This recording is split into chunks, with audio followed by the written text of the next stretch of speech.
Gracias a todos por haberse tomado el tiempo para acompañarnos en esta mañana de gran trascendencia para nuestra comunidad educativa, pero también de gran trascendencia para Veracruz y en general para nuestro país.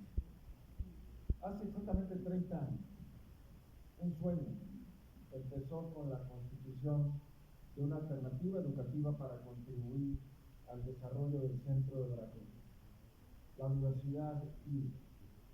Y hoy sus autoridades, su cuerpo de gobierno han decidido celebrarlo con gran responsabilidad social, acumulando el privilegio de haber egresado a más de 10,000 egresados titulados de licenciatura, de maestrías, de doctorado, de muchas especialidades académicas, pero también constituyendo un conglomerado importante, el Grupo Escolar Martín, integrado por distintas escuelas y universidades.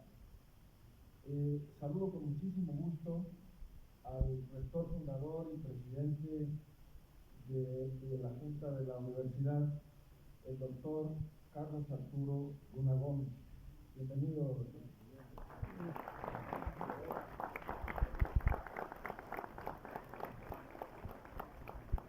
Es un gran privilegio que mucho nos significa la presencia aquí de tres distinguidísimos y queridos ex-rectores de la Universidad Veracruzana, la doctora Sara Ladrón Guevara, el doctor Víctor Arredondo Álvarez y el doctor Raúl Arias Rodríguez. Muy bienvenidos. Me preguntaban quién era más importante, y yo creo que ella, porque por supuesto es más inteligente, doña Jacqueline Brock de Morales Ventura. Muy bienvenida.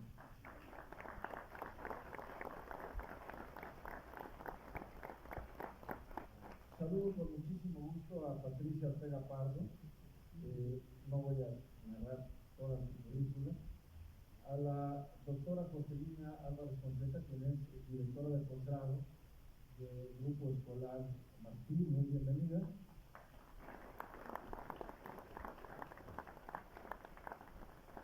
Está con nosotros la doctora Ana Teresa Morales Rodríguez, titular del Departamento de Instrucción Digital del área educativa de la autoridad. Muchas gracias por estar con nosotros. En representación del Cabildo de Jalapa, el director general de Asuntos Jurídicos, el licenciado de la Santa Alonso. Muchas gracias.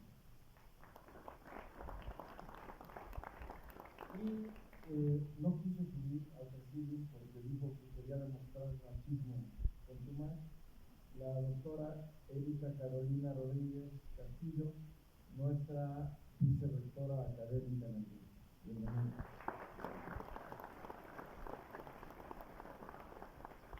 No terminaría yo de citar a todos los distinguidísimos académicos, amigos, profesionales del derecho, docentes, y tampoco a los estudiantes que se han dado cita para escuchar a quien sin lugar a dudas es uno de los más connotados, prestigiados abogados de este país, por más de 50 años en la práctica del ejercicio notarial y muchas cosas más de las que ya conocemos y si no conoceremos ahora, el doctor Ignacio Morales Lechuga, quien gentilmente accedió a dar la lección inaugural de esta cátedra que hoy se funda.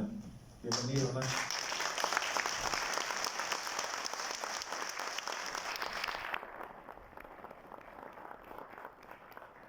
Por muchas razones, pero particularmente porque trabajó con él desde que usaba casi pañal, Héctor, no el doctor Morales, es que nos hizo el favor de aceptarse quien lo presentara, diputado al Congreso del Estado y también muchas cosas más. Héctor León Landa, bienvenido.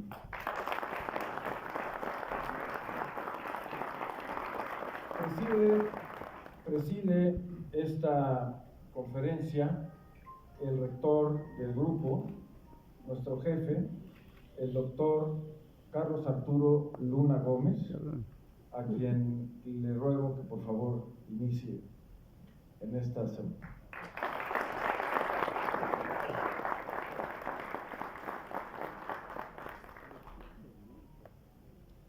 buenos días, tengan todos ustedes. Menuda responsabilidad el poder inaugurar con este acto los 30 años, como bien decía hace un momento Toño, 30 años que se han cumplido de un sueño, de la visión de un hombre que se encuentra aquí presente el día de hoy, es Escudero.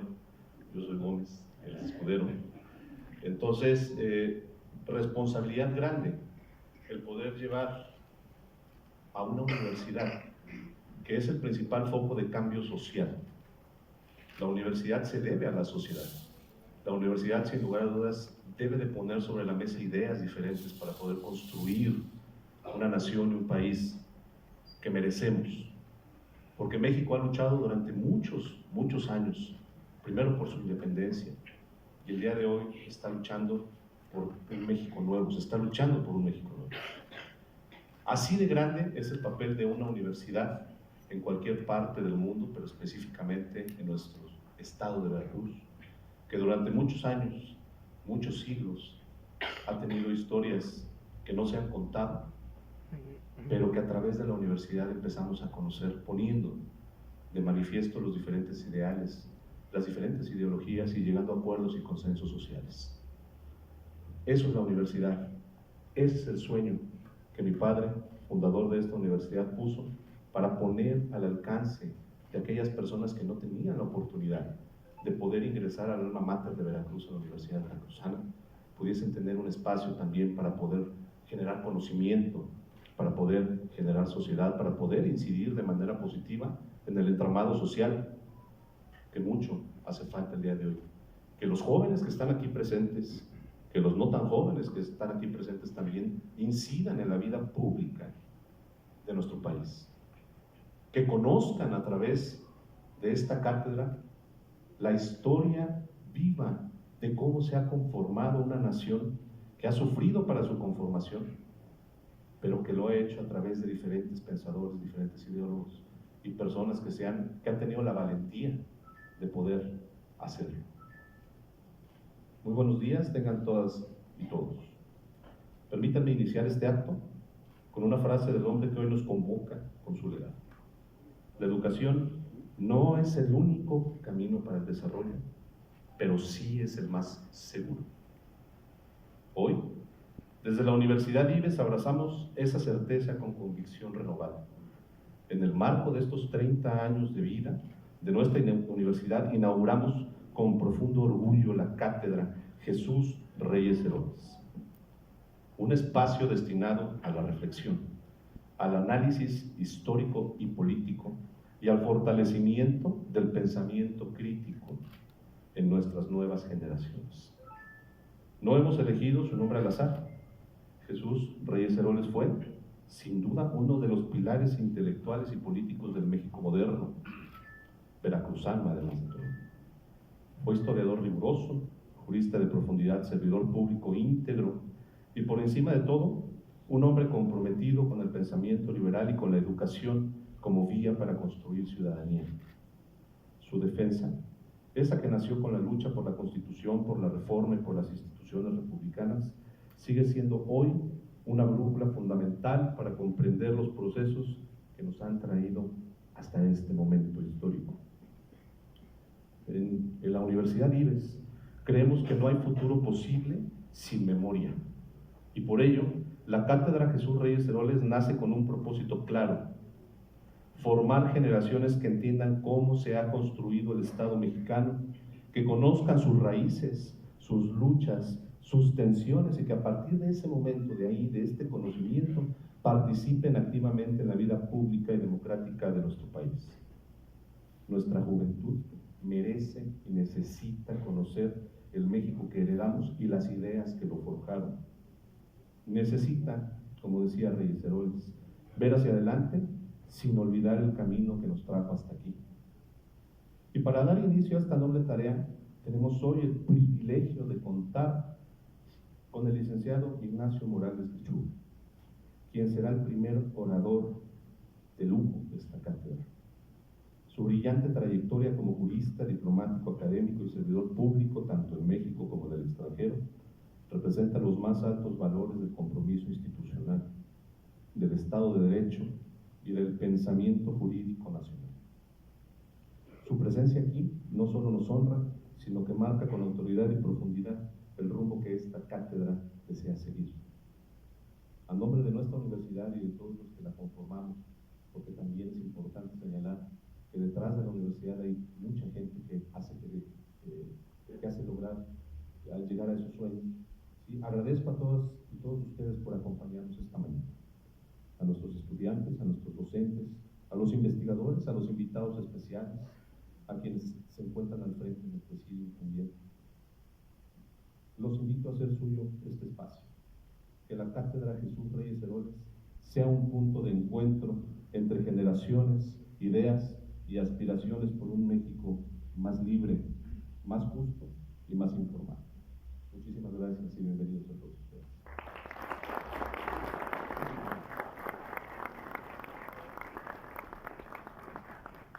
Muchas gracias, doctor Luna Gómez. ¿Por qué Jesús Reyes Heroles? Murió hace exactamente 40 años. Recién en abril se celebró el 40º aniversario de su fallecimiento.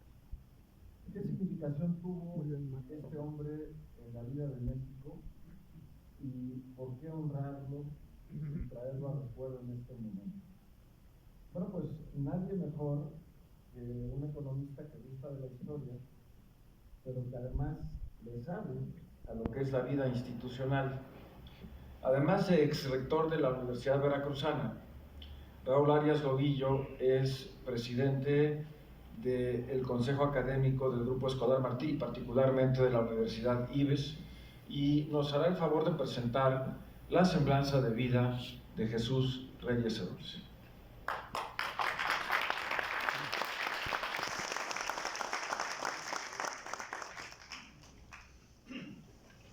Muchas gracias, muy buenos días.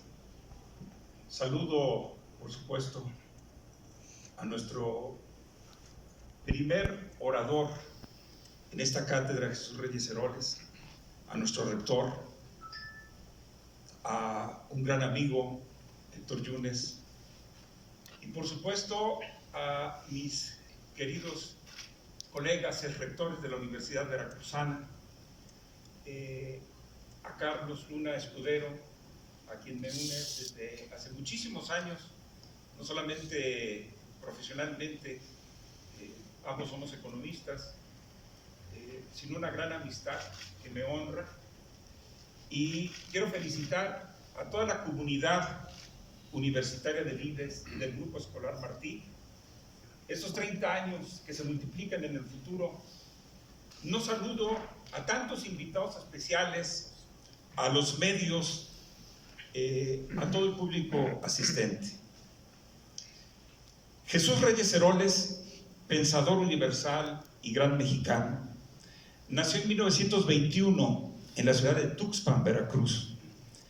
Intentar siquiera un esbozo de la personalidad de este tuspeño ejemplar correría el riesgo de dejar fuera muchos de sus numerosos méritos de pensador, historiador, jurista, político, educador. Recordemos al menos que en 1939 comenzó sus estudios de Derecho en la Universidad Nacional Autónoma de México y que, nada extraño en una inteligencia política precoz, ese mismo año fue nombrado secretario de Carlos Zapata Vela, destacado dirigente del Partido de la Revolución Mexicana, el antecedente inmediato del PRI. Fue, asimismo, designado secretario general del Instituto Mexicano del Libro de 1949 a 1953. En 1968 fue nombrado miembro de la Academia Mexicana de la Historia y en 1969 ingresó en la Real Academia de la Historia de Madrid. Como político y funcionario público, fue presidente de su partido y uno de sus más influyentes ideólogos desde 1972. Posteriormente, sería nombrado, entre muchos de sus importantes cargos, secretario de Gobernación entre 1976 y 1979 y secretario de Educación Pública, cargo que desempeñó desde 1983 hasta su muerte, ocurrida en Denver, Estados Unidos, en 1985. En el ámbito de su pensamiento, nadie como Reyes Heroles penetró en el peculiar liberalismo mexicano, un liberalismo social al que dedicó una vasta obra. En ella se estudia desde la recepción mexicana de las ideas liberales europeas, la euforia constitucional de 1820 y los diversos aspectos de las labores legislativas de 1822 a 1824, así como las luchas, los triunfos y las derrotas que mantuvieron al país fluctuando por un largo periodo entre el orden colonial y el orden secularizante, moderno, laico, que tanto influyó en el pensamiento y en la práctica del político activo que Reyes Heroles llevaba adentro. Por eso interesaron tanto a don Jesús en esa obra la igualdad ante la ley, la secularización, las libertades diversas o el federalismo, por ejemplo. Las ideas que plasma en su obra dejan de ser principios abstractos y se convierten en formas de apreciar y valorar el contenido político de uno de los momentos más agitados del pasado de México. Hace apenas algunos años, Héctor Aguilar Camín nos recordaba que si de alguien habíamos aprendido los mexicanos que la política es el arte de lo posible y lo posible el arte de la reforma, era precisamente Jesús Reyes Heroles. Sin duda, don Jesús fue una mezcla difícil de lograr, la del bien pensar y del bien hacer. Quizá nadie exploró el legado del liberalismo mexicano y en general de la historia de México con fines tan pragmáticos como Jesús Reyes Heroles. Quería aprender de la historia para gobernar el presente. En particular, quería reabrir algunos cauces liberales en la deriva antiliberal del nacionalismo revolucionario y del presidencialismo mexicano de la era del PRI. Hizo lo que pudo, y no fue poco. Abrió las rendijas de la reforma política de 1978, por donde se coló en las décadas siguientes la marejada incontenible, pero pacífica, de la aspiración democrática del país. El liberalismo, como filosofía, ve hacia adelante, no hacia atrás. Cree en el progreso, no en la conservación del pasado. Está vinculado de manera indisoluble a la ilustración, a la certeza de que la razón sirve para hacer luz y avanzar. En el siglo XIX, el liberalismo triunfa con Juárez y las leyes de reforma, pero retrocede con la paz de Porfirio Díaz. Renace con la revolución a principios del siglo XX, pero retrocede nuevamente con la estabilización posrevolucionaria que construye el gran régimen del presidencialismo mexicano. El liberalismo vuelve a la carga en los 90 del siglo XX bajo el doble ropaje de libre comercio y la privatización de empresas públicas. E inaugura el siglo XXI con un triunfo de la democracia, que es también un triunfo de las libertades políticas, un triunfo de los ciudadanos sobre el poder que controlaba las elecciones. Hoy sabemos que el liberalismo no pasa por sus mejores momentos en el mundo, y tampoco en México. Una ola de autoritarismo y autocracia sacude los tiempos que vivimos. Nuestro país se enfrenta, otra vez, un episodio más de la lucha entre las fuerzas del Estado que frenan y las que impulsan su liberalización. Es una nueva edición de la batalla sorda, la batalla de nuestra historia entre las costumbres y los intereses del México liberal y las costumbres y los intereses del México corporativo. De un lado está el México que ejerce y quiere ejercer las libertades individuales básicas de tener, creer, comerciar, trabajar y producir. De otro lado está el México que ejerce y quiere ejercer diversas cadenas de fueros y privilegios que impiden o constriñen las libertades de tener, creer, comerciar, trabajar y competir. Esta lucha hoy es muy desigual y parece ir ganando la fuerza corporativa y autoritaria del Estado. Esperemos que no sea por mucho tiempo. Un último apunte. El mayor obstáculo para la liberalización de la vida pública mexicana hoy no reside en un partido político y sus aliados. También reside de manera muy importante en la cultura política mayoritaria del país. En muchos sentidos, los mexicanos siguen mirando al Estado como el lugar de donde pueden venir favores y concesiones. La tradición del paternalismo y del subsidio estatal han dejado huella profunda en los hábitos ciudadanos, inclinándolos en su relación con el gobierno hacia una actitud peticionaria. Ha sido una larga y eficaz pedagogía, sin duda, que en los últimos años alcanza sus mayores frutos con el gobierno actual. Por lo pronto, hoy escuchemos y aprendamos de otro ilustre veracruzano también tuxpeño, don Ignacio Morales Lechuga, uno de los hombres que conocen con mayor profundidad el pensamiento singular de don Jesús Reyes Heroles.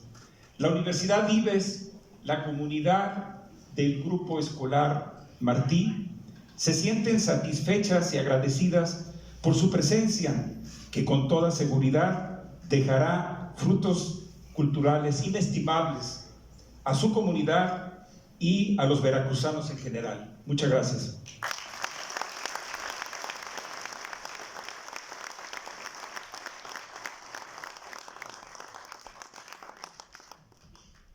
Muchas gracias, querido Raúl.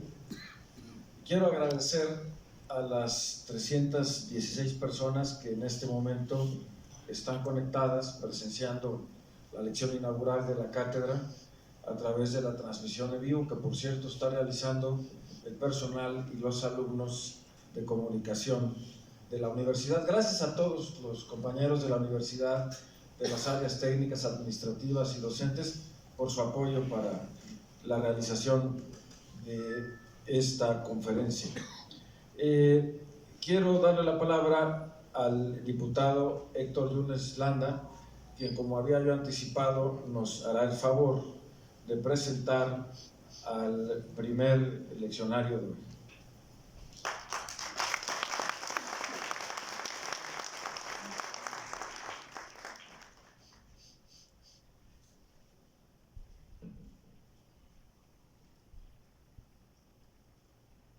Saludo en el mismo orden que los mencionó mi queridísimo Toño Nemi, a quienes hoy nos acompañan.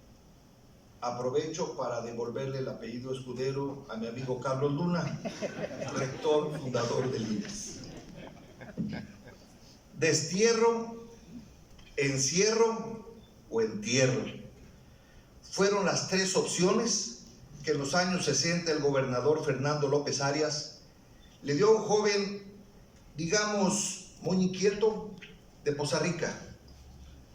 La primera de las alternativas propuestas llevó a este joven norveracruzano al Distrito Federal con una maleta llena de ilusiones, la bendición de don Ignacio y doña Eneli, sus padres, y un dinero insuficiente para estudiar Derecho.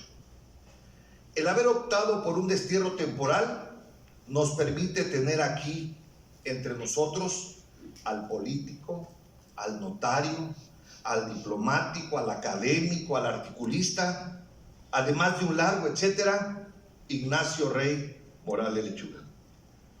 Agradezco a mi querido amigo Carlos Luna Gómez, rector de la Universidad Ives, la deferencia de confiarme en presentar a quien fue mi primer jefe y lo sigue siendo, aunque con su invitación debo reprocharle que me metió en un doble aprieto. El primero, presentar a alguien que no necesita presentación. Y segundo, dado el extenso e impresionante currículum de nuestro conferencista magistral, el haber tenido que meter una tijera con mucho filo para no ocupar más tiempo en mi intervención que la que destina nuestro invitado en su cátedra.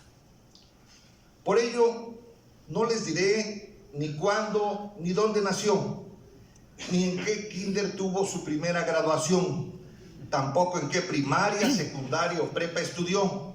Eso será tarea de sus biógrafos.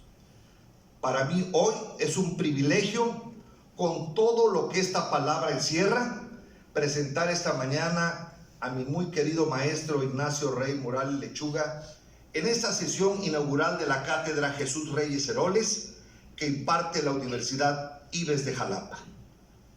Distintos en tiempo y circunstancia, Reyes, Heroles y Morales Lechuga son dos veracruzanos excepcionales que han llevado el nombre de Veracruz más allá de sus fronteras y son referente internacional de la riqueza del pensamiento político de los veracruzanos, tan ausente en estos días.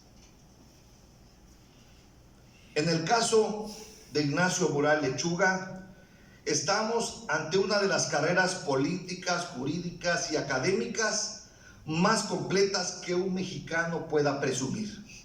En particular, nuestro catedrático de hoy es considerado por los más destacados especialistas en Derecho como el mejor abogado de México. Debo decir, en el mejor de los sentidos, que Ignacio Morales Lechuga es un hombre apasionado y que son 4 pasiones las que han consumido su existencia: su familia, la política, el derecho y la academia. El orden de su preferencia entre la política, el derecho y la academia no se las podría yo definir, pero quienes me consta no compiten con sus demás pasiones son Jackie, su excepcional esposa, a quien él mismo ha definido como la piedra angular de su vida, pero al mismo tiempo como su mayor crítica. Y desde luego sus hijos, en particular Marifer, su consentida, quien junto con Andrea, su yerno, hace poco más de medio año les dieron a Jackie y a Liceo Morales Lechuga el más pequeño de sus nietos, Federico. El personaje que hoy nos convoca ha peleado en prácticamente todas las arenas de la política, el derecho, la academia y el notariado, y en todas ha alcanzado logros contundentes. ¿Qué ha sido? Todos lo sabemos: Procurador General de Justicia del entonces Departamento del Distrito Federal, Procurador General de la República, Embajador de México en Francia, por cuyo desempeño, por cierto, fue reconocido con la condecoración de oficial de la Legión de Honor francesa.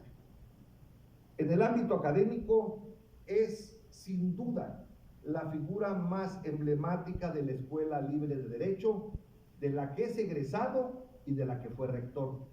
Y por si faltara algo a su extraordinaria trayectoria, es uno de los editorialistas más destacados del periódico El Universal y comentarista de distintos medios de radio y de televisión.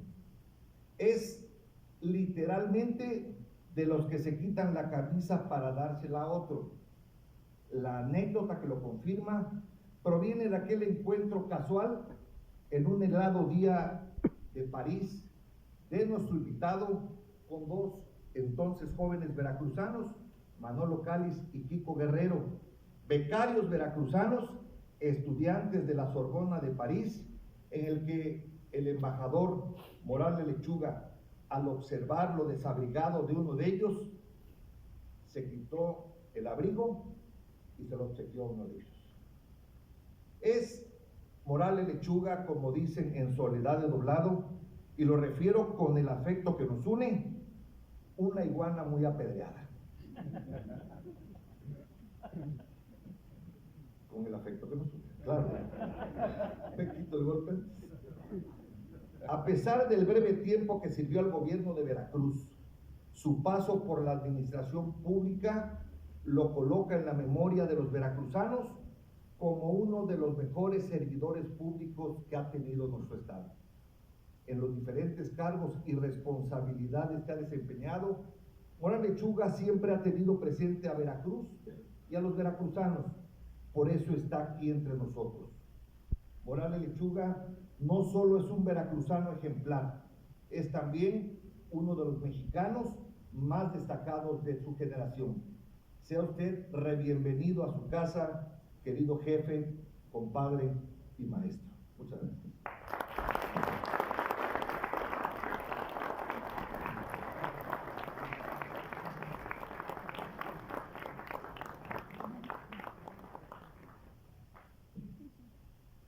Ahora el problema va a ser indagar a quién de los dos le tocó el abrigo. Sin más preámbulo, bueno, tengo que decir que acaba de presentar su examen de grado para ser doctor en la Universidad Nacional Autónoma de México, ya tiene el título de aspirante al doctorado y pues bueno, tengo que decir lo que es. Doctor, esta es su casa, bienvenido. ¿Prefiere desde allá? Bueno. Bienvenido, doctor Ignacio Morales Lechuga.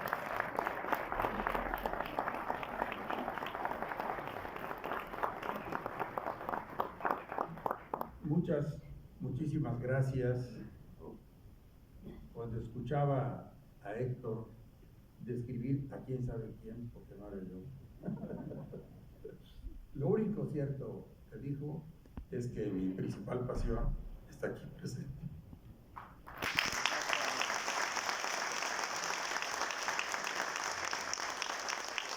Quiero agradecer la invitación para participar con ustedes en esta primera cátedra, especialmente al rector fundador y al rector en ejercicio, que de alguna manera me han honrado para esta tarea, sin tomar en consideración que hay otros candidatos con mucho más méritos que los que yo tengo para hablar y expresar pensamientos de don Jesús Reyes Heroles. Agradezco un auditorio tan distinguido que quisiera pedir que pusieran la luz, porque me inspira ver sus rostros exactamente, y por otra parte no solamente me inspira, me motiva, me ayuda a entender lo que estoy haciendo. Muchas gracias. Hace rato escuchaba las frases de don Jesús Reyes Heroles y fue un auténtico formulador de frases que no se olvidan. Toño, como estoy medio influyente, ven, siéntate por favor. Me quedé pensando hace rato dónde se fue Toño. Pero quiero decirles que esta de las frases que él pronunció, yo me quedaría con una de gran actualidad. El presidente propone y el Congreso y la ley dispone. Es decir, una frase aparentemente sencilla que refleja la estatura que debe tener el presidencialismo en una república democrática donde exista la división y, en su caso, hasta la separación de poderes. Ese era don Jesús Reyes Heroles en plena etapa del presidencialismo, yo llamaría a ultranza, es decir, que como bien nos explicó efectivamente, entre la herencia de don Porfirio y la época postrevolucionaria, el presidente fue dotado de facultades tal vez más allá de las que requería y más allá de las que nosotros como ciudadanos merecíamos. Hoy precisamente platicaba en el desayuno sobre una serie de sentencias y demandas a través del Tribunal Electoral y a través de tribunales locales en contra de ciudadanos que han ejercido crítica contra algunos políticos. Y ejercer crítica es parte de nuestro derecho, es la única defensa que tenemos como ciudadanos.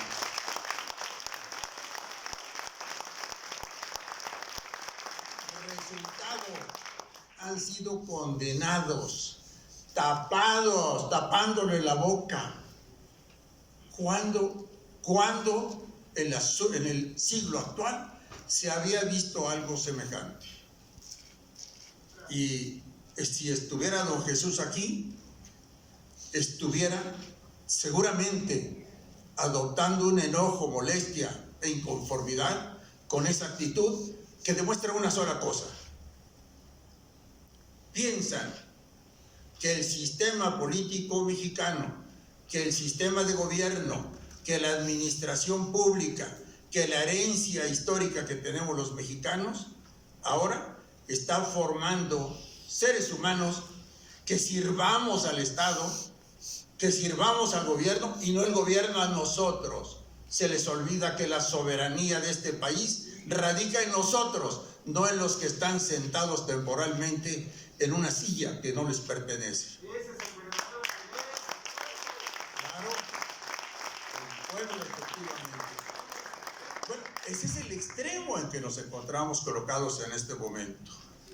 Pero me interesa nada más marcar que don Jesús Reyes Heroles nace a 4 años de haberse producido, de haberse formulado la Constitución de 1917, que a partir de 1910 vinieron 19 años de enfrentamientos, casi de guerra civil, en la lucha caudillesca por este país y por el poder, y que era causaviente de los 62 años de luchas intestinas y entre liberales y conservadores.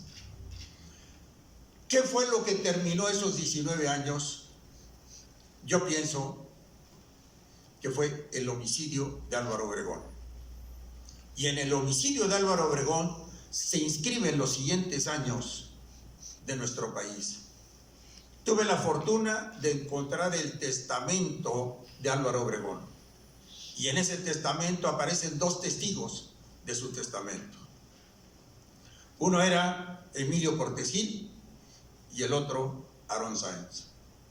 Emilio Portes Gil, presidente durante 14 años, que los utiliza muy bien, promueve la autonomía de la Universidad Nacional Autónoma de México, la ley de las escuelas libres, dotadas también de autonomía, que era uno de los prerequisitos para que pueda una universidad funcionar, un centro de estudios, y al mismo tiempo los desayunos escolares, y promueve la paz social entre la Iglesia y el Estado. Más tarde apoyaría a Lázaro Cárdenas y defendería a nuestro país en las negociaciones con las compañías extranjeras extractoras del petróleo mexicano. Ese fue Emilio Portes Gil. Nada más les quiero decir una cosa. En 1965, como estudiante, lo observé haciendo cola en el ISSSTE junto al Monumento a la Revolución para cobrar su pensión, solo, caminaba solo. Eso es tener la conciencia tranquila, poder andar solo en la Ciudad de México, caminando por el Monumento a la Revolución. Y el sistema que de alguna manera todos hemos observado, el presidencialismo en aquella época ya priista, llegó a su agotamiento, llegó a su finalización sin que lo quisiéramos reconocer, tal vez con ceguera de taller muchos de los que participamos políticamente, hasta 1968, en los que el autoritarismo pesaba demasiado en las espaldas de los jóvenes, y todos los jóvenes, especialmente universitarios, y los padres y los maestros, marcharon por las calles de todo el país, y el país cambió. Una crisis lo obligó a cambiar.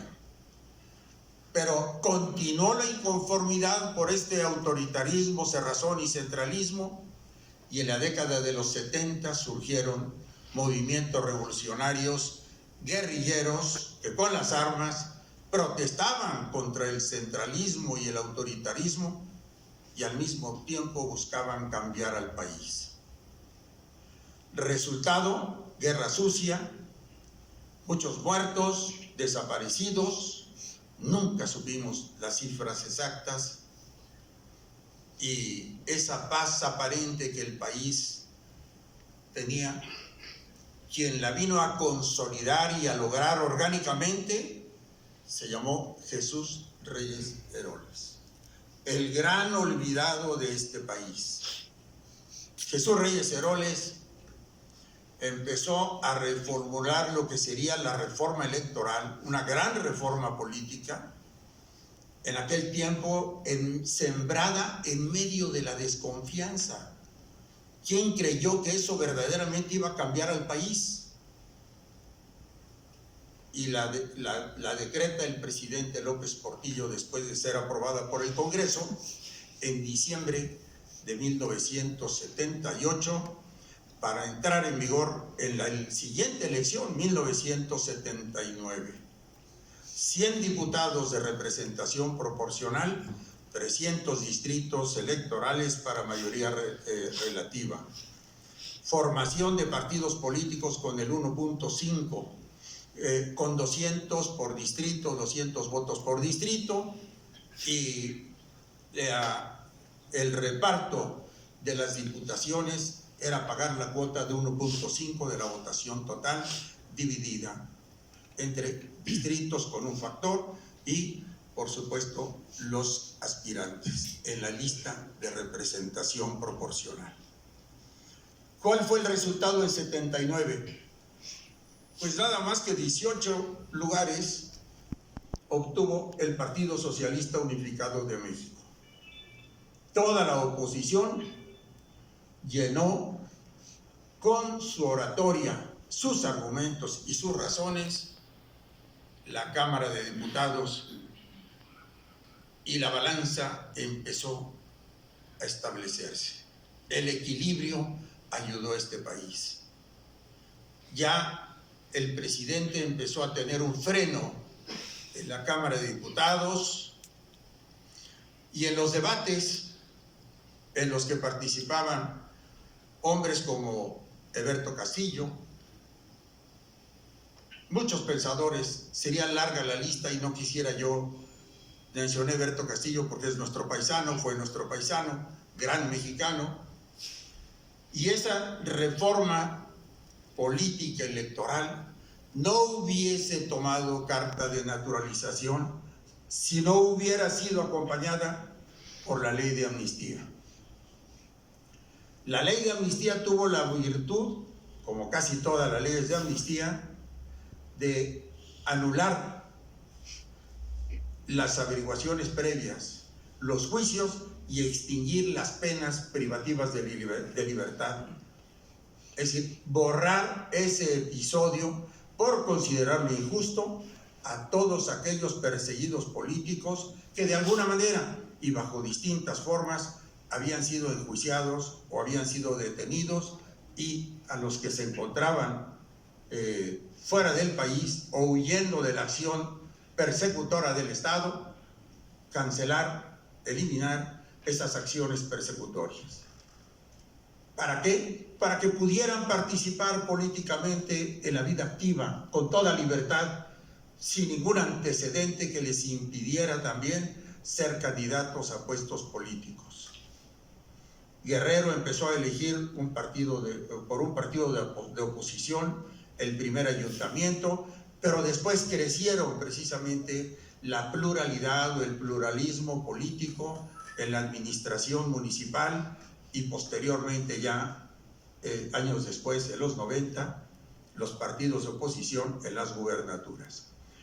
Decía yo que pocos creyeron en la bondad de esta reforma, pero en 1988, 11 años después de la aprobación de la reforma electoral Reyes Heroliana, el Congreso, la Cámara de Diputados, tenía mayoría opositora.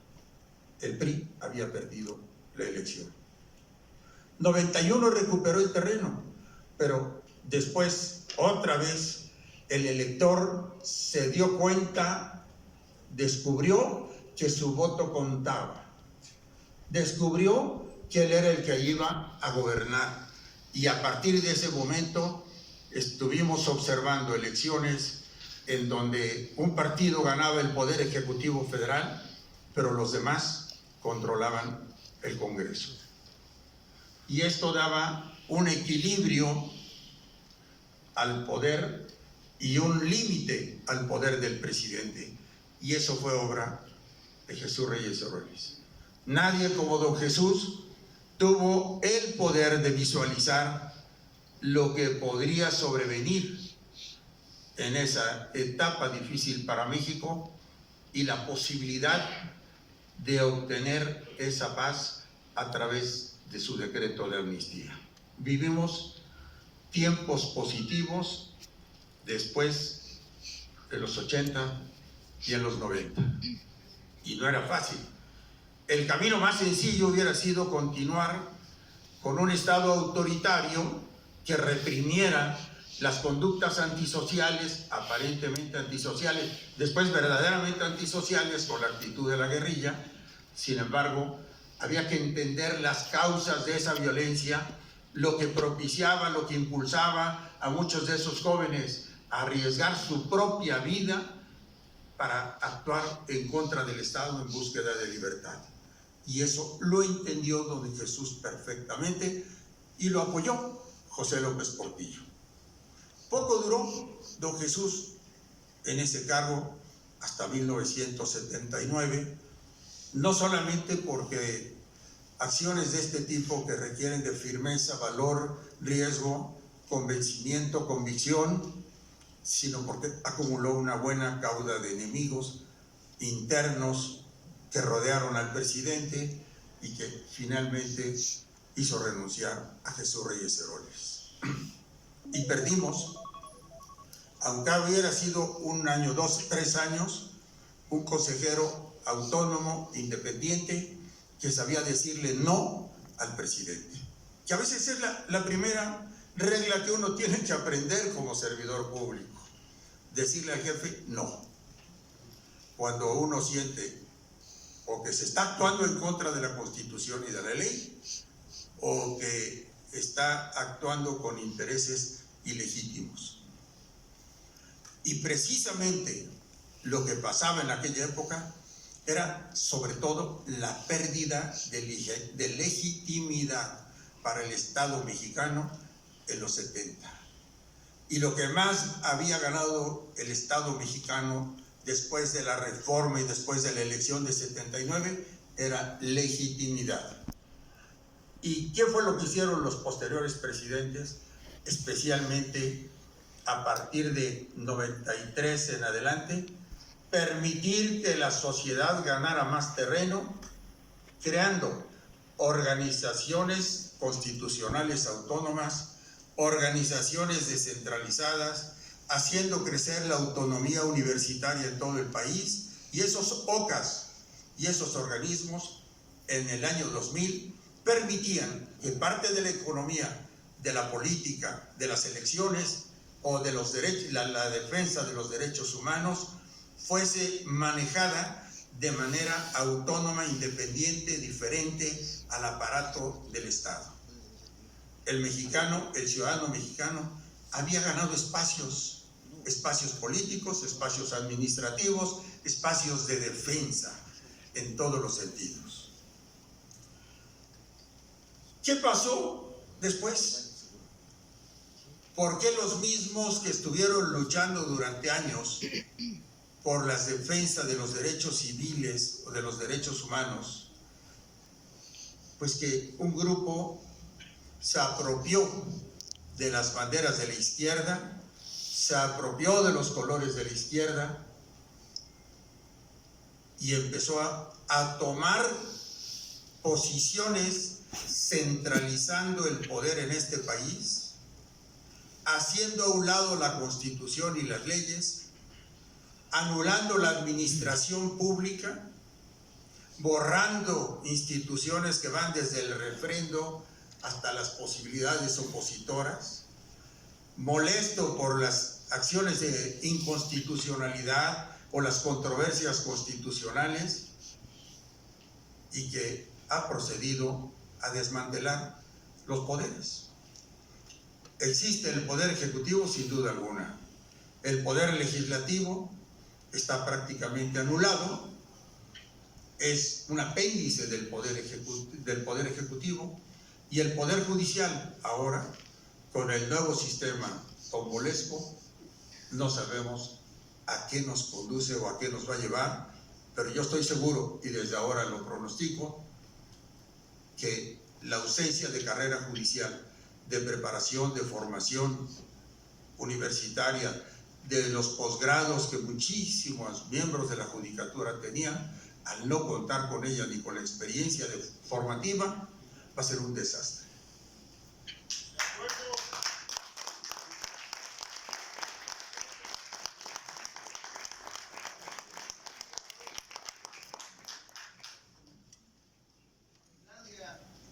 ¿Qué necesitamos ahora? Porque es una necesidad de los mexicanos. Necesitamos no regresar al pasado, no. Construir un nuevo pacto federal. Habría que empezar por eso. Y les digo yo lo de hacer a un lado la Constitución, porque platicando con mi esposa, en febrero de 2019, anuncian que el presidente de la República ha firmado un memorándum ordenando que no se aplique el artículo 3º constitucional, que la reforma educativa del anterior sexenio no debía aplicarse por ser injusta, por distintas razones. Lo firma y lo envía a todos los servidores. Y los servidores lo obedecen. Y los sindicatos magisteriales, por supuesto que no dijeron nada, ni los profesores. Acabó con la evaluación, con el ascenso, la promoción, el arraigo, el concurso, para tener mejores profesores. Es decir, acabó con la Constitución y la educación de un plumazo. Y le dije a mi esposa, quien viola la Constitución de esa manera, quien expide un memorándum de esta naturaleza, prepárate, porque no va a respetar de aquí en adelante nada.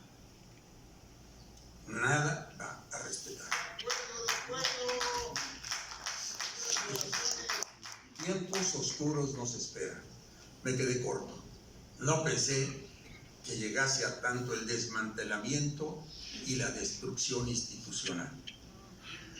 Porque uno de los puntos a principios de la Constitución de 17 y esa etapa de 19 años que terminó con el homicidio de Álvaro Obregón, se inician gobiernos cuasimilitares cuya preocupación era mantener la paz social hasta la llegada de un veracruzano, Miguel Alemán Valdés, y el inicio del desarrollo industrial de este país, pero sobre todo es el momento en que los militares vuelven a los cuarteles.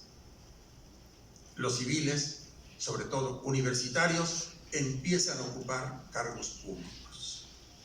Y empieza la administración a planearse, organizarse.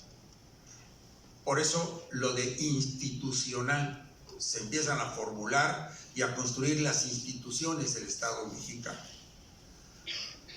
Pareciera que regresamos en el tiempo y a partir de las vacunas pareciera que no había médicos, destacados médicos en este país. El Consejo Nacional de Salubridad, con presencia constitucional, fue borrado, no fue tomado en cuenta. El Sistema Nacional de Vacunación, el Sistema Nacional de Salud, hechos a un lado, erosionados prácticamente. El presupuesto también para estos menesteres o actividades del Estado se dispuso de él para otras tareas y el Ejército ocupó el lugar para vacunar, para atender, y las medicinas desaparecieron de este país. Y ahora se nos viene con la narrativa de que hay insuficientes doctores y hay que traer doctores de Cuba que sí saben de salud, porque los de aquí son incompetentes e insuficientes. Esa narrativa, que es absoluta y totalmente falsa, si lo hubieran querido sostener, hubieran abierto matrícula universitaria, todas las universidades de la carrera de medicina, para en unos años soportar o resolver la ausencia o la carencia de médicos. Pero no se hizo nada, lo cual quiere decir que en el fondo es falso lo que se está afirmando. Por supuesto. Así que esa narrativa se repite en materia de seguridad, donde no se invirtió absolutamente nada en materia de seguridad pública, municipal, estatal y federal. Más bien se desapareció la institución policial para ser atendida por militares. Y se dejó a los municipios expuestos a la acción de la delincuencia organizada. Y al mismo tiempo que se estaban llevando a cabo obras faraónicas innecesarias y los problemas sociales crecían, al mismo tiempo que eso ocurría, empezaron a desaparecer de facto la obligación de informar, la obligación de transparentarse, el acceso a la información y la rendición de cuentas. Saco todo esto a colación nada más como una muestra de los tiempos que vivimos, para decirles que la orientación que empezó, la ruta que el país había tomado con don Jesús Reyes Heroles, hoy anda por otro lado completamente diferente, una ruta regresiva, una ruta autoritaria, concentradora de poder en la presidencia de la República, y lamentablemente no contamos con un poder como el Poder Judicial que podría corregir al Poder Legislativo y al Poder Ejecutivo, o bien amparar a los mexicanos en contra de los excesos cometidos por el Poder Ejecutivo. Yo creo que tenemos marcado en el partido en el poder un rumbo autocrático autoritario. No se desapega en mucho del camino venezolano o del camino de Urbán en Hungría o de otros caminos, inclusive de Estados Unidos con Trump y otros de África y de Europa del Este. ¿Y qué es lo que podríamos calificar en todo este rumbo que están siguiendo? Es gobiernos que han llegado gracias a la democracia, gracias al liberalismo, gracias a la liberalización comercial y económica y financiera que se abrió en todo el mundo, y han llegado precisamente señalando los defectos que este sistema pudo haber tenido en su transición, calificándolos de neoliberalistas, de un abandono hacia las demandas sociales, de una pobreza que supuestamente había crecido, de un descontento que era absolutamente cierto, de una corrupción que existía pero que ahora se ha multiplicado en todos estos países, y hemos llegado, por supuesto, a un punto de crisis. ¿Por qué?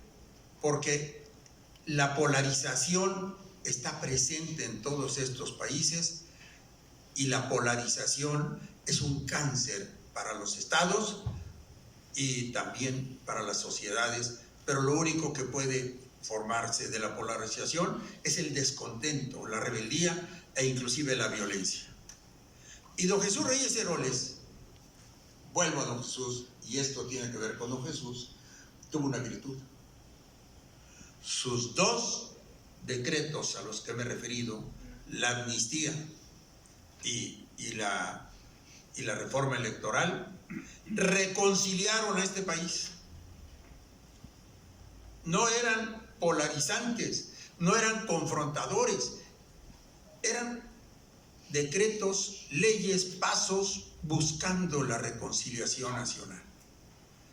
Porque ya a partir de ese momento todos teníamos oportunidad de discutir, de dialogar, de debatir, y había sitios en los que se podía llevar a cabo esto, no solamente en las cámaras, también en las universidades, en las escuelas, Empezamos a disfrutar de libertad y la prensa empezó a tomar su espacio crítico también del lado de la sociedad,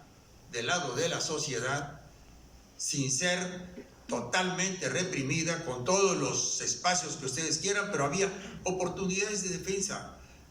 Sí, había mañosamente guardado la fábrica del papel, el precio del papel, PIPSA y algunas otras cosas, pero el rumbo inevitable para alcanzar la libertad estaba marcado.